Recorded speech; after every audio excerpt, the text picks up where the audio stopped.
Mga kapatid, tingnan niyo ng malinaw ha. Walang kakwenta-kwenta ang EHI 35.00 kada kilo. Itong si Jiangyi, yang damuho na yan.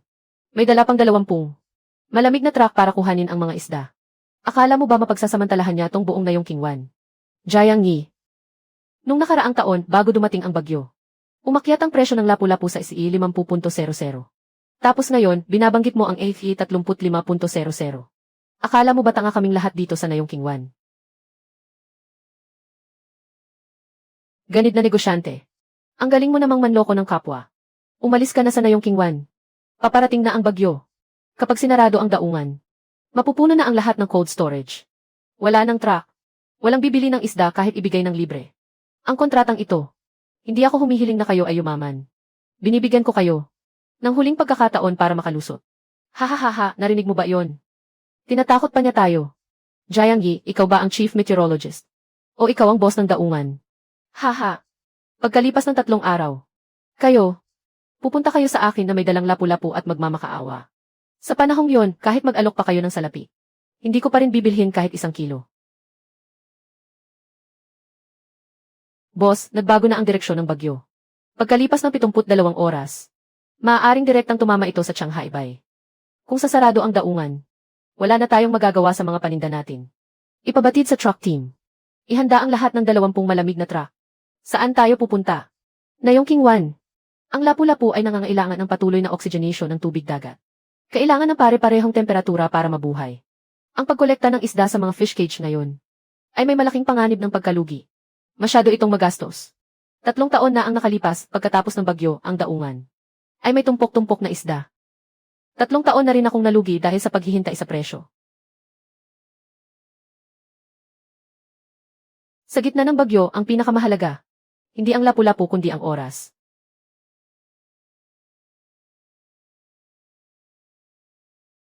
Ngayon, ZXI 35.00 kada kilo. Kukunin ko ang lahat ng mayroon ang Nayong Kingwan. Pirmahan ang kontrata at magbigay ng paunang bayad. Ang balanse ay sa pagload.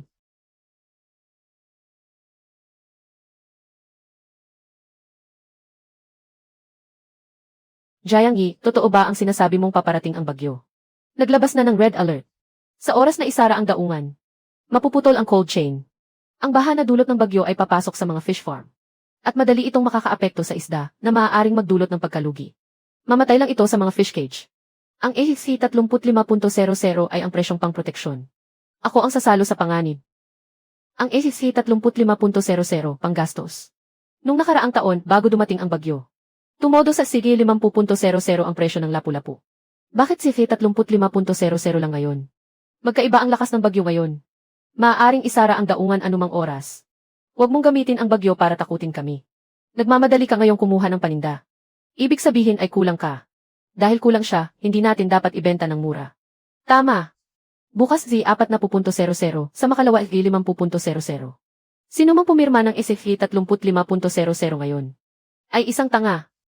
Tama, GG 5.00 talaga nung nakaraang taon. Masyadong maliit ang SFE 35.00.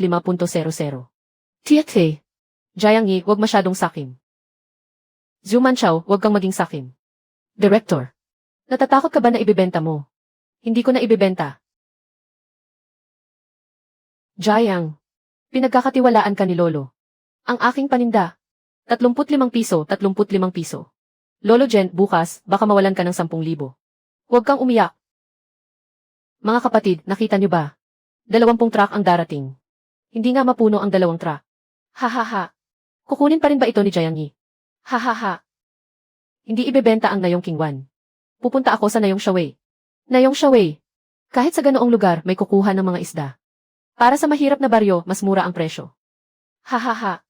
Ay record mo. Pinagtabuyan natin si Boss Jiang sa Nayong Kingwan. Pumunta siya sa Nayong Shaway para mamulot ng basura. Huwag niyo akong lapitan pagkatapos ng 3 araw. Hahaha.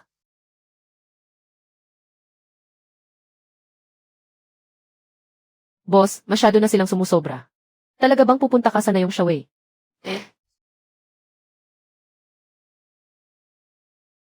Si Liang Shui ang kapitan ng baryo roon. Sikat sa pagiging prinsipyo. Magaling siyang maging prinsipyo. Sa panahong ito, ang taong may prinsipyo. Mas mahalaga kaysa sa taong marunong magbilang ng pera. Boss, kaya ba talagang mapuno ang truck dito? May magandang daan ng tubig ang Nayong Kingwan. May magaling na kapitan naman ang Nayong Shaway. Boss Jayang. Parating na ang bagyo. 35 piso bawat kilo ng buhi na lapu-lapu. Pirmahan ngayon, bayaran ngayon ang deposito. Magkakarga buong gabi. Cash talaga. 35 piso mas mataas kaysa karaniwan. Pirmahan ngayon. Kung bukas ay tumaas ang presyo ng hanggang 40, kukuha ka pa rin ba ng 35 piso? Paano kung bumaba ito sa 15 piso? Kukuha pa rin ako ng 35 piso. Hindi ka magsisisi. Maliwanag na nakasulat. Kung sino ang magsisisi, siyang magbabayad pinsala. Kapitan, kapitan. Kaya ba, maghintay-hintay muna tayo? Hindi nga nagbenta ang buong Nayong Kingwan. Sabi ni Zumanchow kanina. Tumaas hanggang 50 noong nakaraang taon. Pumirma ang buong Nayong Shaway. Ipinaalam sa lahat. Hindi tayo matutulog ngayong gabi. Ang isda sa mababaw na tubig ay takot sa malalaking alon. Unahin ang isda sa mababaw na tubig. Hintayin ang isda sa malalim na tubig na bumaba ang tubig. Kung kaya itong ilagay sa truck na may buhay na isda. Huwag mag-iwan ni 1 kilo. Dinala na ni Boss Jayang ang truck. 35 piso bilang garantiya. Kasama ang pagkawala at transportasyon. 35 pisong garantiya. Kapitan, pumirma na. Boss, masyado naman itong madali. Mahirap ang Nayong Shaway. Dahil walang truck at walang cold storage. Hindi dahil sa walang utak. Nandito ang pera. Nakasulat ang panganib sa papel. Kung hindi pa tayo pipirma, ibig sabihin, hindi tayo marunong tumanaw ng utang na loob. Kung sakaling tumaas ang presyo bukas, susumbatan ka ng lahat ng taga-baryo. Ako ang taga-pangulo. Hindi ako taga-pangasiwa ng sugal ninyo.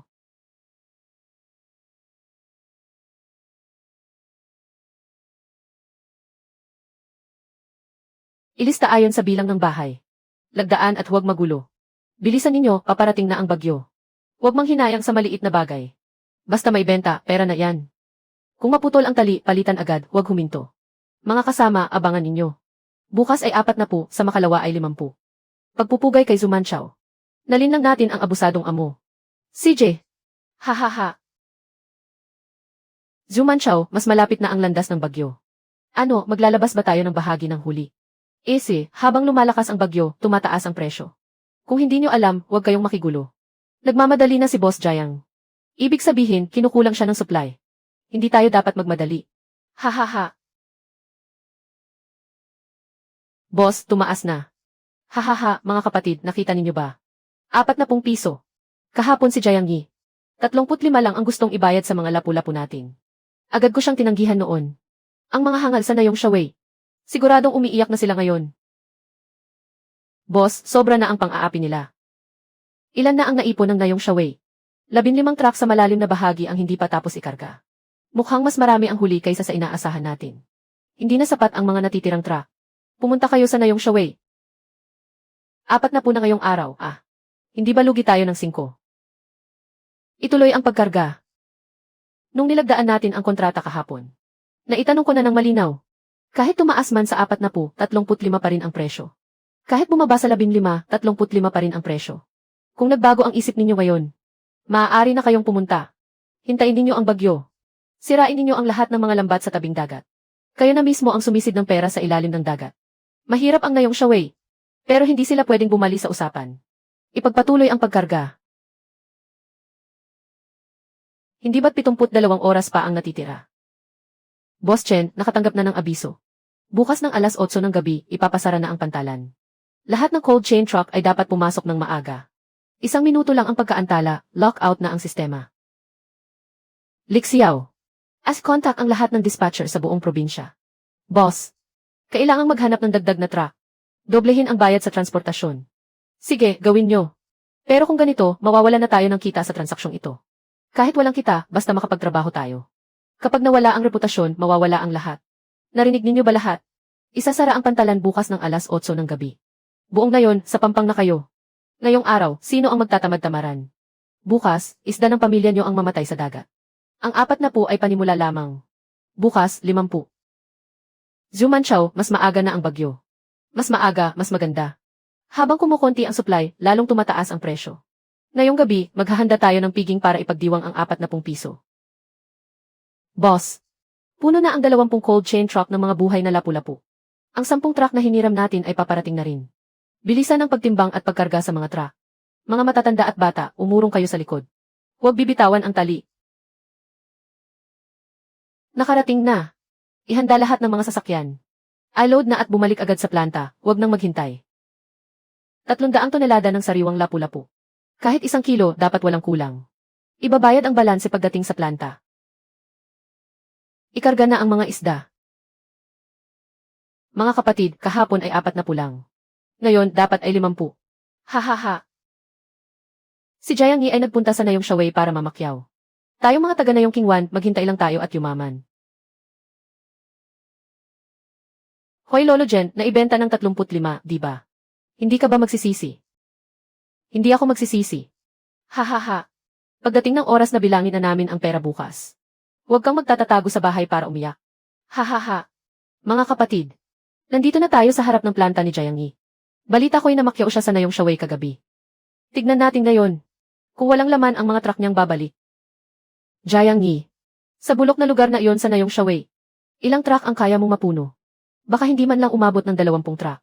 Umuwi ka na lang na walang laman buong gabi, ano? Hahaha. Iusog niyo ang mga sasakyang iyan. Hahaha, narinig niyo iyon. Kinakabahan na si Boss Jiang. Huwag niyo nang ikarga. Ngayong 50 na ang presyo kada kilo. Bibenta ko muna sa inyo ang 1 truck. Mga buhay na lapu-lapu, emergency. Hinaharangan niyo ang convoy ng mga truck ko. Hahaha, mga kapatid, nakakatawa talaga. Sabi niya, dumating na raw ang convoy niya.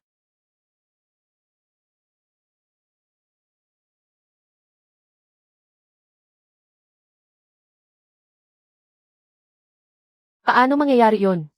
Boss Jiang, 30 truck, 300 tonelada. Nayong Shaway, hindi kulang ng 1 kilo. Buksan ang gate. Ipasok lahat ng truck sa seksyon 1. Simula ngayon, ang planta ay tatanggap lamang ng mga nakakontratang produkto. Hindi kami tumatanggap ng mga panindang labas. Sandali, sandali. Dapat tanggapin din ang isda mula sa Nayong Shaway. Ang lapu-lapu namin sa Nayong Kingwan. Ang siyang tunay na dekalidad. Ano naman ang silbi ng magandang produkto? Kung ang mga tao ay walang palabra de honor. Kahit gaano karami ang truck mo, hindi ka namin unahin. Layang Shouyi. Ibinebenta mo ang isda ng buong nayon sa presyong 35. Maghintay ka at magsisi ka na lang. Ngayon ay 50. Bukas baka mas mataas pa. Nasa account ko na ang balance ko. Nasa account ko na rin ang akin. Sa akin ay 46,000. Sa akin ay 32,000. Walang tatalo sa perang nasa account na. Jiang Yi, huwag kang maging kampante. Sa huli, kailangan mo rin kaming pakiusapan. Hindi na mangyayari yon. Simula ngayon. Hentong plant ay hindi tatanggap ng kahit 1 kilo ng isda mula sa Nayong Kingwan. Talaga lang ha. Yung mga bulok ninyong isda. Kahit ibigay nyo ng libre, ayaw namin. Jiang Yi, ikaw talaga. Zhu Manchao. Yung mga bangka natin ay nasa dagat pa. Umuwi muna tayo sa Nayon.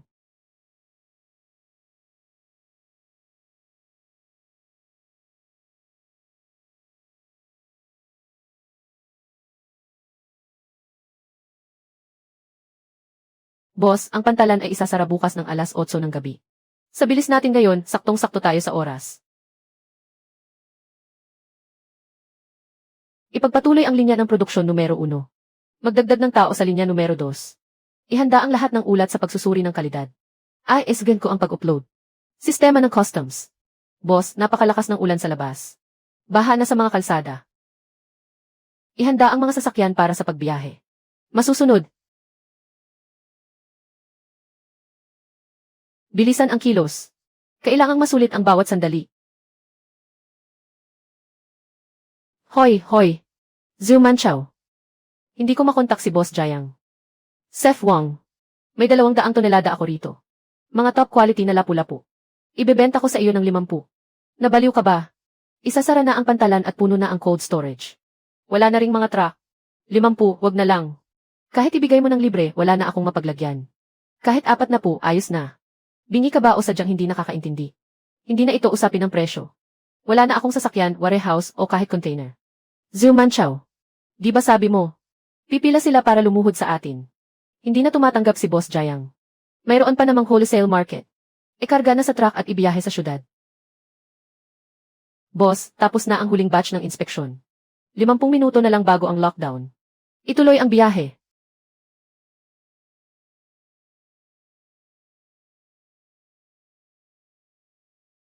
Zumanchow. Sariwang tubig ang ulan na ito. Hindi ba mamatay ang mga isda? Tumahimik ka kapag naibenta na, ligtas na sila. 10 minuto na lang. Ipinagbabawal na ang anumang sasakyan na walang permit para sa cold chain. Hintong, huling batch na ito. 30 malalaking container, payagan na. 28. 29. 30.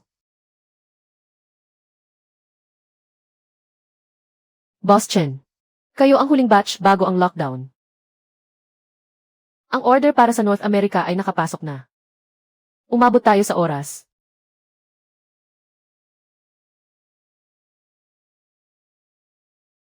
Buksan ang pinto para sa mga lapu-lapu. Mga top quality na lapu-lapu mula Shanghai by Zumanchow. Bumubuka na ang mga bibig ng isda.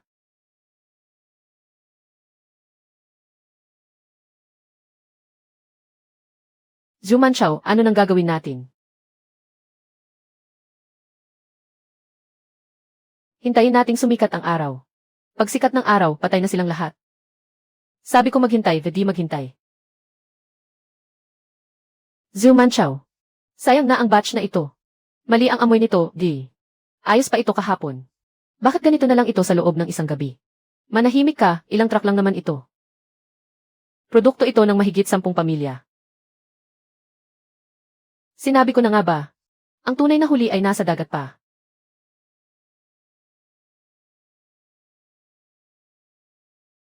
Zumanchow. Ano na naman?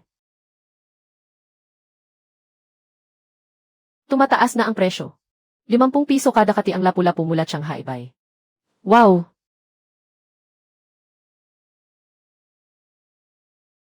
Nakita niyo ba yun?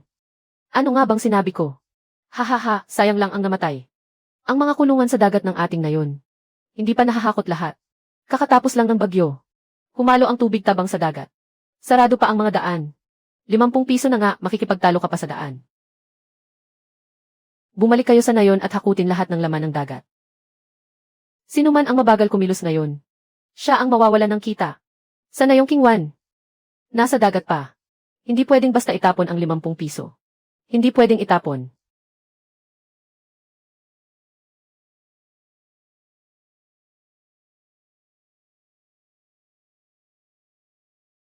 Nakita mo ba, wala nang natitirang paninda. May 50 pa. Kikita pa tayo.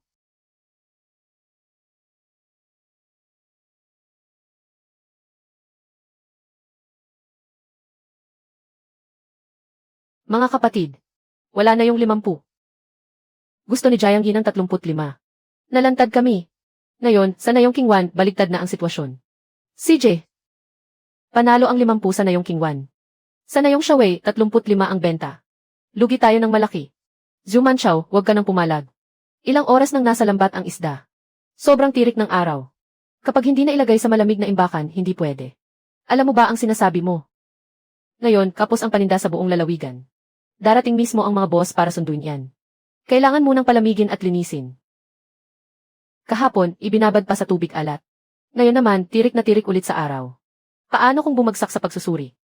Sino ba ang nagbenta ng tingin noon na pinapasuri pa? Iba na ngayon. Ngayon, pati malalaking supermarket sa syudad ay kailangan ng sertipikong malinis. Hahaha, panggulat lang naman iyan ni Jiangyi sa inyo. Nakaamba na ang 50 dito. Sino ba ang hindi matutuksong kumita? Kita mo, walang bumili. Sakto ang dating ni Boss Kian. 100 at higit pang malalaking batik. 50 pisong cash.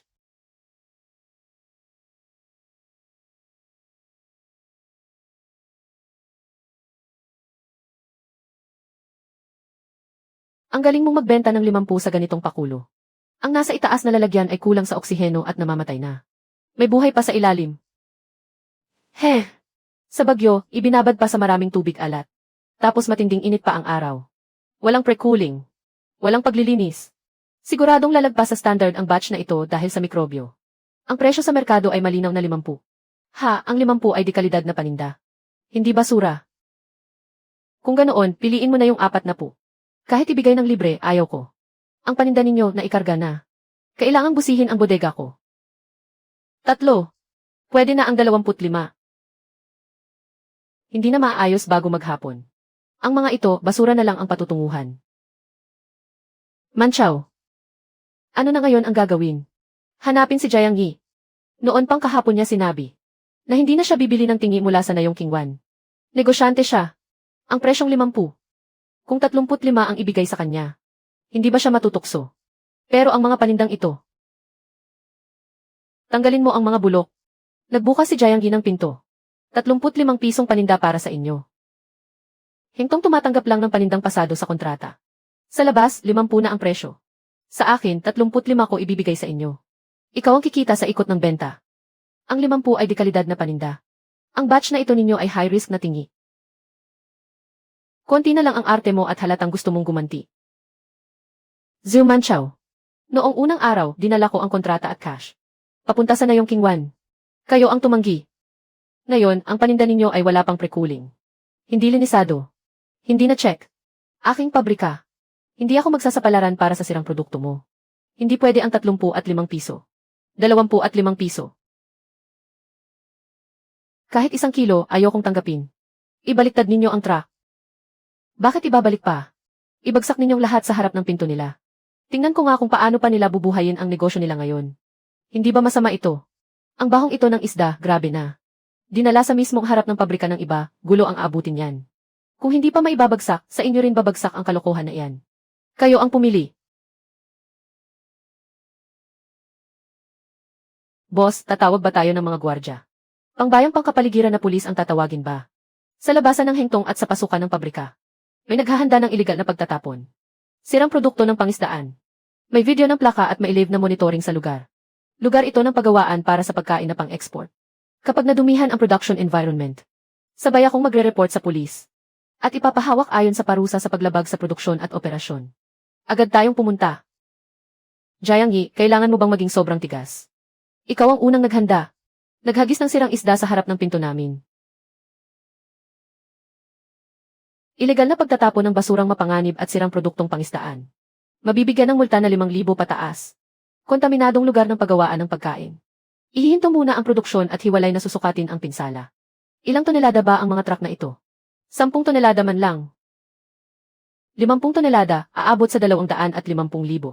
Kung ang bulok at maruming tubig ay pumasok sa kanal ng paagusan ng pabrika. Hiwalay ang bayad pinsala. Hindi ako papayag. Hindi ko kayang akuin ang multa na iyan. Kung sino ang may gawa, siya ang managot. Mga basurang walang silbi. Boss Wang, tatanggapin mo na ba talaga?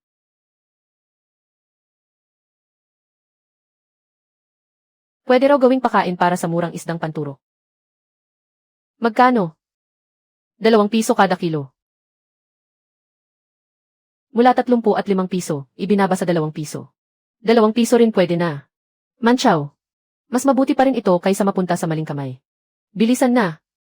Kahit kaunti, pera pa rin yan. Kapag natagalan pa, tapos na tayo. 2 piso na nga, 2 piso na. Ihahatid na sana namin ngayon. Sandali, wag na pala. Ano ang ibig mong sabihin? Kakakuha lang ng opisyal na abiso mula sa industriya. Paglampas ng alas 12 ngayong tanghali. Pagkatapos ng bagyo, ititigil ang pagtanggap sa lahat ng hindi nalinising produktong pangisdaan. Hindi na rin tatanggapin ng pabrika ng pagkain. Boss Wang. Pakiusap, pagbigyan mo kami. 5 minuto lang. Hindi sa ayaw kong pagbigyan. Nagsara na ang sistema. Sino ang mananagot?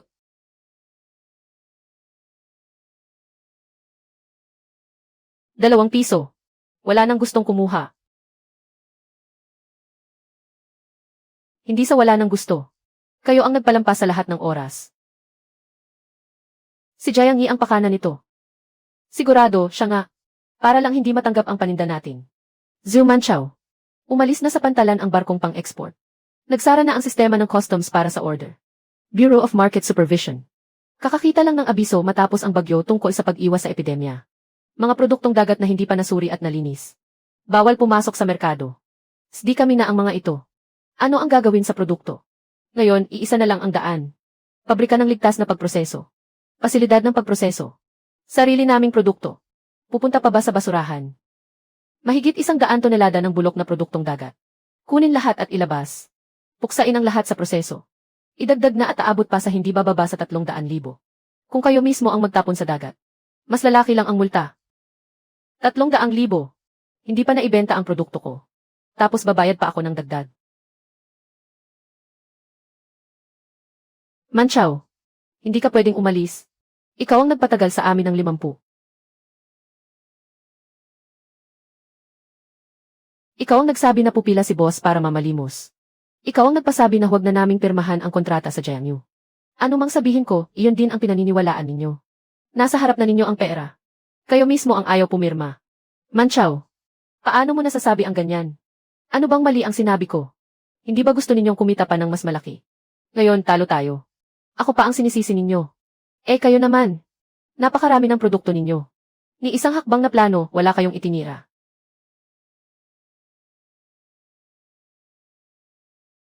Iniwan niya. Ano? Lao Wang. Ano iyang pinagsasabi mo? Noong unang gabi, pagkaalis ni Boss Jiang, palihim niyang inilabas ang sarili niyang malalaking lapu-lapu at isang katlo ng buhay na isda. Ibinenta sa 35 piso sa mga nagtitinda sa bayan. Pinaghintay mo kami ng 50. Ikaw mismo. Una nang tumakbo ang 35. Manchow. Hindi mo ba sinabi na kapag 35 ang presyo, pare-pareho lang ang bibili at tanga? Nakita mismo ng mga mata ko na sinunog ng asawa niya ang ledger. Kung hindi lang ako ang mabilis na nakaagaw, wala na sanang ebidensya. Manchow. Ibinenta mo talaga. Ibinenta ko. Anong problema roon? Pinaghintay mo kami ng 50. Ikaw mismo ang unang kumuha ng cash na 35. Sa 200 mo nang palaisdaan ko. Nag-invest ako ng ilang daang libo. Iniwan ko pa ang tulay para sa hinaharap. Tapos sa asang ang buong pamilya ay mabubuhay sa hanging amihan. Ang iniiwan naming pangmatagalan. Sa live stream mo, sino ang ininsulto mo na tanga at sino ang bibili? Papasunugin mo sa amin ang kontrata. Sabi mo magmamakaawa si boss na bumili. Pinipilit ba kita? Ang pera ng Jiangyu ay nakalatag na sa mesa. Ang kontrata ay nasa harap ninyo mismo. Kayo ang may ayaw sa 35 piso. Hindi ba gusto ninyong maghintay ng 50? Ngayon, talo na kayo sa sugal. At ako pa ang sisisihin ninyo. Ginawa ninyong salbabida ang balat ko. 3 man ang palo, wala na rin akong pera. Ang natira kong produkto, sira na rin. 300,000 gasto sa pagproseso. Kayo na lang ang mag-isip ng paraan. Xiao Jiang, hindi mo ba matagal nang alam? Matagal mo nang alam na masasara ang daungan. Alam niyo namang walang bibili niyan sa presyong 50. Hindi ba? Alam ko ang panganib. Kaya noong unang araw, dala ko ang mga sasakyan, kontrata at cash para sa Nayong Kingwan. Bakit hindi mo sinabi ng malinaw? Boss ka. Alam mo ang pasikot-sikot sa pantalan. Alam mo ang cold chain, pati ang mga lintik na patakaran nyo. Kami, mga magsasaka lang kami ng isda.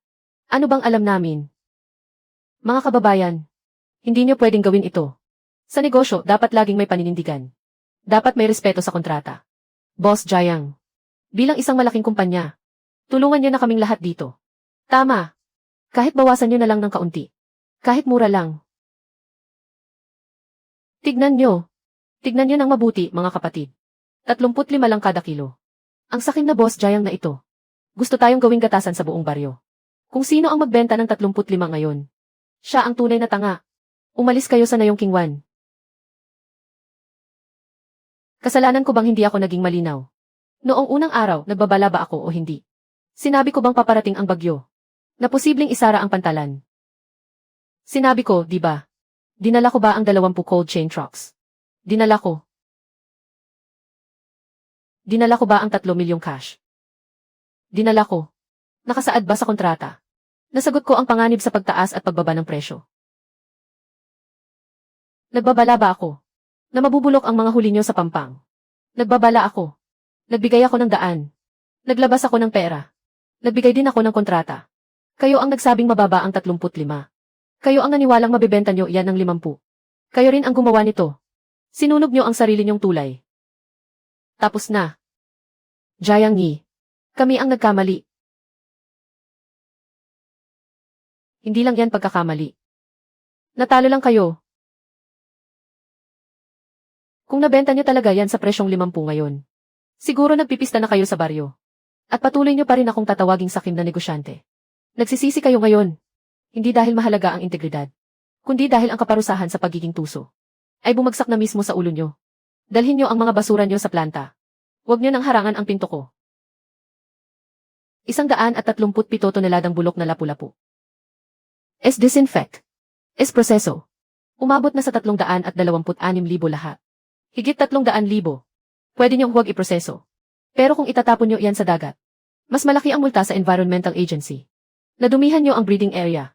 Kakastiguhin pa kayo ng batas. Manchow, bayaran mo ito. Bakit ako ang magbabayad? Dahil ikaw ang nagtulak sa aming maghintay sa presyong 50. Dahil sa kasakiman mo. Ikaw patong palihim na nagbenta ng sangkatlo ng huli. Dahil ginawa mo kaming lahat na panakip-butas.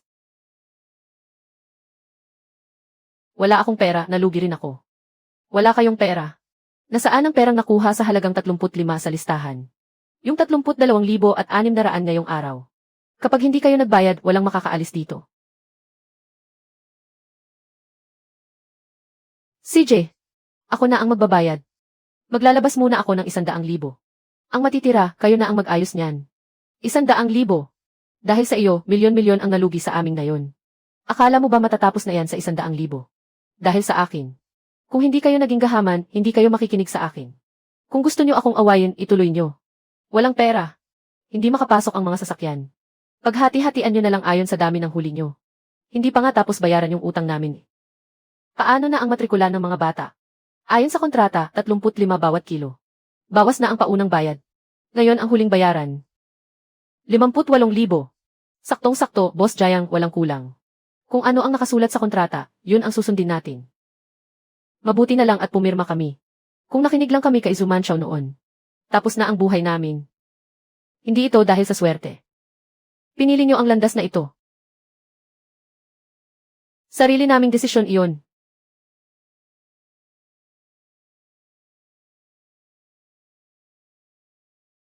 Boss Jayang, gusto lang sana naming magtanong.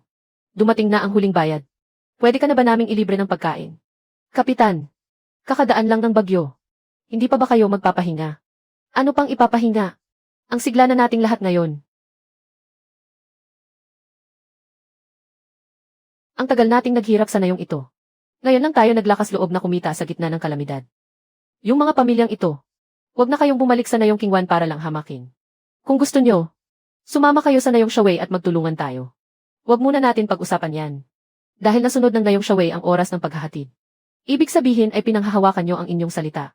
Kaya maaari nating ayusin ang isang organisasyon. Boss Jayang, ano ang ibig mong sabihin? Plano ng Hengtong plant na. Magtayo ng isang pasilidad para sa paglilinis ng isda sa Nayong Shaway.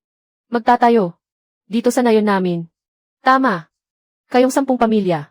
Ang inyong mga huli ay pwede nang linisin dito sa Nayong Shaway. Susunod tayo sa pamantayan ng export. Jayang Yi, gusto mo pa rin bang kunin ang aming produkto? Dahil pumirma kayo sa kontrata. At tinupad nyo ito. Hindi lang lapu-lapu ang binibili ng Hengtong. Binibili rin namin ang inyong kredibilidad. Salamat, Boss Jayang. Nakuha nyo yan dahil sa sarili ninyong paghihirap. Ang halagang 35 na dapat sana ay magandang kinabukasan. Ay sinira natin dahil sa sarili nating mga kamay.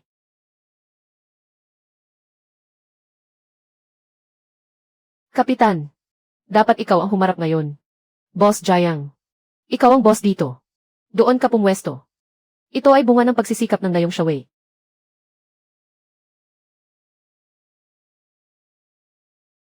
Ang mga isdang may mataas na kalidad. Dati ang lapu-lapu ng Nayong Shaway. Walang pumapansin. Pero ngayon hindi na tayo pwedeng baliwalain. Pumipila para maghintay ng kargamento. Sa susunod na 5 taon, garantisadong bibilhin ng Hengtong. Mga buhay na lapu-lapu ayon sa pamantayan ng Nayong Shaway. May garantiyang 45. Susunod sa presyo ng merkado. May garantiyang 45. Totoo ba iyan? Hindi na kailangang tingnan pa pagkatapos nito. Ang mukha ng mga nagtitinda sa palengke. Basta pansamantalang aalagaan at lilinisin ayon sa pamantayan. Magde-deliver ayon sa kontrata. Bayad agad. Narinig ba ng lahat?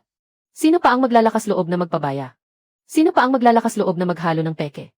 Ang sumubok ay sisira sa kabuhayan ng buong nayon. Narinig ninyo?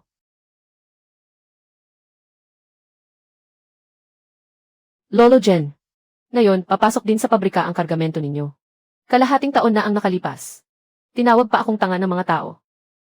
Tanga ba ako? Tingnan ninyo ngayon.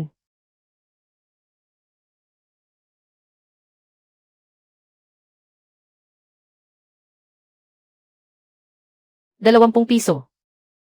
Boss Wang. Ang isda ng ngayong King Wan dati ay nag-uunahan kayong bilhin. Sa 20 piso, hindi pa mababawi ang puhunan.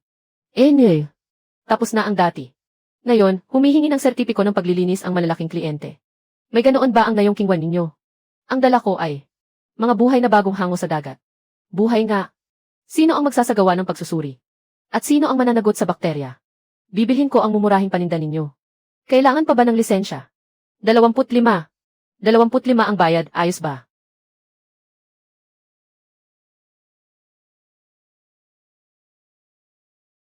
Lolo Jen. Dumating na ang mga buhay na lapu-lapu na grado di ngayon. 1 hanggang 16,782. Lolo Jen. Magkano ang presyo ngayon? Presyo ng buhay na isda para sa pagluwas, kasama ang tubig. 47 piso. 47 piso. Ito ang presyong. Kahit sa panaginip, hinihintay ko kalahating taon na. Ngayon, si Lolo Jen. Madali niyang nakuha iyon. Samantalang hindi ko man lang makuha ang 25. Lolo Jen. Iisa lang naman ang nayon natin. Magsabi ka naman ng pabor sa akin. Isama mo rin ang ilang kahon ko. Para madala sa paglilinis. Zhu Manchao. Hindi kita matutulungan. Sabihin mo na lang kay Jiang Yi. Kahit kaunti lang ang kikitain ko. Bawasan mo na lang ang komisyon niya. Walang silbi. Kontraktual na kargamento ang tinatanggap ng hengtong. Hindi pa nindang nakukuha sa pabor. Zhu Manchao. Huwag mong pahirapan ang mga tao. Sino ba ang hindi nakaalam ngayon? Kalahating taon na ang nakalipas ang ngayong King Wan. Hinarangan ang tarangkahan ng pabrika. Nagbenta ng bulok na paninda. Ang mumurahing paninda ng nayon ninyo ay nabanggit na sa grupo ng industriya. Nabunyag na ang pangalan ninyo.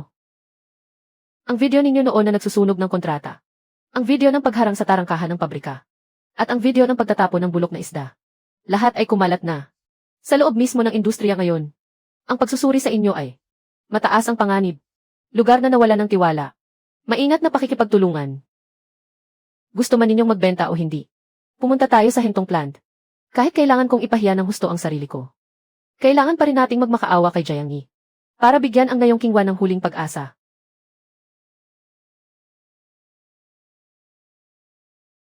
Dumating ang tagapangulo ng ngayong King Wan. 2 oras na siyang naghihintay sa ibaba. Papasukin ninyo siya. Batang Jiang. Hindi. Boss Jiang. Lumagda na ang buong nayon. Handa kaming sumunod sa pamantayan ng hengtong plan para magbago. Handa rin kaming lumagda sa pangmatagalang kontrata. Garantisado na, hindi na kailangang 35. 30 na lang ay sapat na. Kahit 25 ay ayos na. Ngayon gusto na naming lumagda. Kalahating taon ang nakalipas, kami ang nagkamali. Naligaw kami ng landas dahil kay Zhu Manchao. Nang sunugin ang kontrata. Si Zhu Manchao lang ba ang nagsunog nito? Nang harangan namin ang pintuan ng planta ko. Si Zhu Manchao lang ba ang humarang? Nang magtapon kayo ng bulok na isda sa harap ng planta ko. Si Zhu Manchao lang ba ang nagtapon? Alam ko. Humihingi kami ng tawad sa inyo. Sa pagkakataong ito, ako rin ay humihingi ng tawad sa ngalan ng lahat. Sana tulungan ninyo kami. Pero ang ngayong King Wan ay may matatanda at mga bata pa. Wawasak ang lahat ng daan-daang ektaryang palaisdaan ng buong nayon. Ito ang bagong order. Eksklusibong supply sa Hilagang Amerika sa loob ng 5 taon. 8,000 tonelada ng buhay na lapu-lapu bawat taon. 8,000 tonelada. Kung gayon, kayang magbigay ng ngayong King Wan. Mas maganda ang katubigan namin kaysa sa ngayong Shuai. Basta handa kayong mamuhunan sa planta. Sa kontratang ito, may sugnay tungkol sa record ng kredibilidad ng supplier. Ano ang ibig sabihin niyan? Lahat ng kooperatiba at magpapalaisda ay kailangang magsumite ng record ng kredibilidad. Ang sinumang sadyang lumabag sa kontrata, hayagang sumira sa kasunduan, o iligal na nagtapon ng dumi, at nagdulot ng panganib sa kaligtasan ng pagkain, ay hindi makapapasok sa supply chain. Hindi ba pwedeng lagpasan iyon?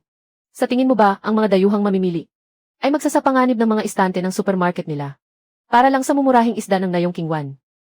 Kung gayon, palitan na lang natin ang pangalan. Gamitin natin ang pangalan ng bagong kooperatiba para sa buhay na isda. May mga video ng kontaminasyon ng patay na isda sa mga grupong pang-industriya. Nasa record din ang mga parusa ng tanggapan sa kapaligiran. Pati ang record ng mga ulat sa pulisya, kumpleto na. Kahit magpalit kayo ng pangalan, hindi pa rin kayo makapapasa sa pagsusuri. Kaya hindi sa ayaw kong tumulong. Kayo mismo, sa loob ng kalahating taon. Ang sarili ninyong mga kamay ang sumulat sa inyo sa listahan ng mga walang kredibilidad. Wala na talaga akong magagawa. Maaaring magsimula ang Nayong Kingwan sa sarili nitong maliit na pansamantalang palaisdaan na may sirkulasyon ng tubig. Makapasa sa inspeksyon ng pamilihan sa loob ng 2 magkasunod na taon. Walang pandaraya, walang paglabag sa kontrata at walang gulo. Pagkalipas ng 2 taon, maaari kong ipagawa sa Nayong Shaway na saluhin at linisin ang ilan sa inyong mga produkto. 2 taon. Hindi kakayanin ng Nayon ang 2 taon.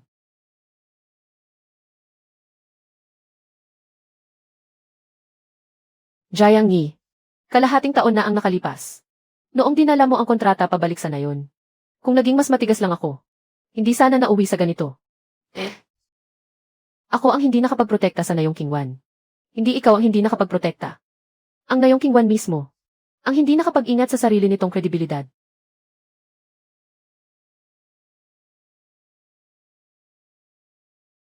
Boss, pagkalipas ng 2 taon, bibigyan mo ba talaga sila ng pagkakataon? Maaaring buing muli ang tiwala. Pero hindi ito nakakamit sa pagmamakaawa. Nakakamit ito sa paulit-ulit na pagtupad sa pangako. 2 taon. Sabi ni Jiang Yi. Ang lapu-lapu ng Nayong Kingwan. Kung gusto nilang makapasok muli sa pandaigdigang cold chain trade, kailangan muna nilang magtayo ng sariling purification pond. At pumasa sa inspeksyon sa loob ng 2 magkasunod na taon. Walang pandaraya, walang paglabag sa kontrata at walang gulo. Sino ang makapaghihintay ng 2 taon? Sa Nayong Shaway, 45 na agad ang handa. 25 kaming walang bumibili. Tagapangulo, hindi ba kayo nakiusap sa kanya? Nakiusap na po ako. 2 oras akong nakatayo sa labas ng Hengtong Plant. 2 oras. Wala na akong mukhang maiharap. Pero tinanong niya ako. Noong sinunog natin ang kontrata, hindi ba buong Nayon ang nandoon? Noong hinarangan natin ang mga cold chain truck, hindi ba buong Nayon ang nandoon? Noong itinapon natin ang mga bulok na produkto, hindi ba buong Nayon ang nandoon? Kalahating taon na ang nakalipas, dinala ni Jiang Yi ang kontrata. Nasa bungad ng Nayon ang mga truck noon. Nasa mesa ang pera. Nasa harap na natin ang daan. Tayo mismo ang hindi pumirma. Tayo ang tumangging pumirma sa kontrata ng cold chain noon. Siya ang nanguna. Huwag mo akong pagbintangan. Ilang beses mo ba sinabi iyon? Nag-isip din kayong lahat ng 50 beses. Sakim tayo. Habang hinihikayat mo kaming maging sakim. Ikaw naman mismo. Palihim na nagbebenta ng sarili mong paninda. Ano ba ang gusto ninyong gawin? Simula ngayong araw, umalis ka sa kooperatiba ng aquaculture ng Nayong Kingwan. Sa anong karapatan? Dahil ikaw ang nanguna sa pagpapakalat ng chismis. At palihim na nagsagawa ng mga transaksyon. Na nagpahamak sa buong Nayon. At naging dahilan para ma-blacklist tayo sa industriya. Sang-ayon ako. Sang-ayon din ako. Kapag hindi umalis ang taong ito, sino pa ang maglalakas loob na magpadala ng cold chain truck? Para kunin ang paninda natin. Sang-ayon din kayo. Kuya Manchow. Sa pagkakataong ito, hindi na kita susundan. CJ.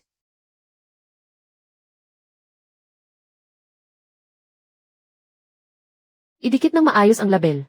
Hindi pwedeng ilabas sa pond ang mga hindi pa tapos sa oras ng purification. Sino ang magtatangkang magpabaya? Ako ang unang magkakaltas ng bayad sa kanya. Mas istrikto pa ngayon si Kapitan Layang kaysa sa customs. Mas mabuti ng istrikto. Pinaghirapan natin kung nasaan tayo ngayon. Hindi natin pwedeng sirain ang lahat. Boss. Order mula sa Hilagang Amerika. Handa na rin ang 2 batch. Paanda rin na ang sasakyan. Boss Jiang. Wala na ba talagang pagkakataon ang Nayong Kingwan? Lolo Jen, ipinagtatanggol mo pa rin sila. Hindi ko sila ipinagtatanggol. Ang iniisip ko lang, lahat ay maaaring magkamali. Pero sila mismo ang dapat managot sa kapalit. Binigyan ko sila ng 2 taon. Sobra-sobra na iyon. Gusto ko talagang magbago. Hindi mahaba ang 2 taon. Kahit ayaw mong magbago, walang silbi kahit 20 taon pa. Muling pagpapanumbalik ng kasunduan sa pagtitiwala ng Nayong Kingwan. Una, lahat ng nag-aalaga ay kailangang magparehistro. Bawal sirain ang kasunduan ng palihim. Ikalawa, lahat ng buhay na isda ay kailangang dumaan sa pagsusuri sa tangke ng paglilinis. Ikatlo, ang sino mang magpakalat ng chismis o magbintang na iligal ang pagtatapon ng basura ng pabrika, ay aalisin sa talaan ng buong Nayon. Hindi kailanman palalampasin. Kalahating taon na ang nakalipas. Gumawa ako ng video at tinawag kong walang puso si Jiang Yi. Ngayon, humihingi ako ng tawad. Hindi pala tayo niloloko ng presyo na 35. Tayo mismo ang nagsunog sa sarili nating daan palabas. Pagsisisi. Pero wala nang silbi ang pagsisisi. Kung nais muling makapagbenta ang Nayong Kingwan, kailangan itong magsimula ulit at sumunod sa mga patakaran.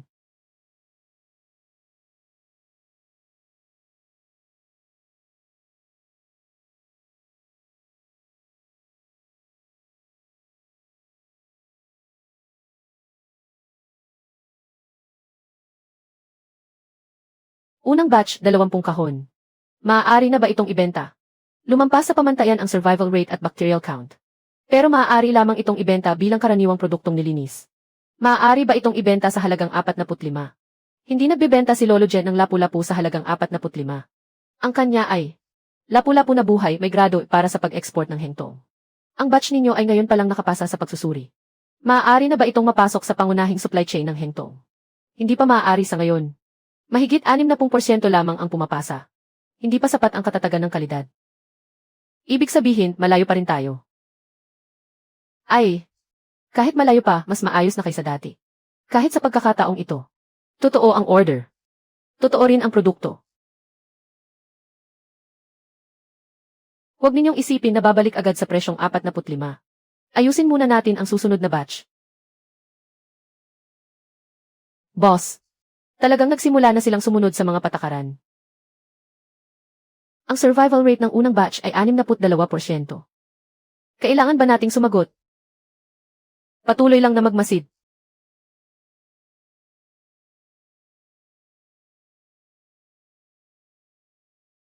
Boss, naaalala mo pa ba ang nangyari kalahating taon na ang nakalipas? Ang kontratang iyon. Ang kontratang sinunog ng Nayong Kingwan. Noon, tawa sila ng tawa. Parang natuwa pa silang sunugin iyon. Isa lang naman talaga iyong piraso ng papel. Siyempre, isang piraso lang ng papel ang kontrata. Pero sa likod ng papel na iyon, may sasakyan, may pera, may daungan. May pagkakataong handang ibigay ng iba dahil nagtitiwala sila sa iyo. Ngayon, gusto nilang muling lumagda. Pero wala nang gustong magtiwala sa kanila. Kapag nasira ang kontrata, maaari pa itong lagdaan muli. Kapag nasira ang produkto, maaari pa itong alagaan muli. Pero kapag naging abo ang tiwala, hindi na iyon basta-basta maibabalik sa isang salita. Maaaring itama ang pagkakamali at pagsisisi. Kung ganoon, gaano pa sila katagal maghihintay? Tingnan natin kung gaano sila katagal makakasunod. Sana sa pagkakataong ito, hindi na nila muling sunugin ang sarili nilang daan palabas.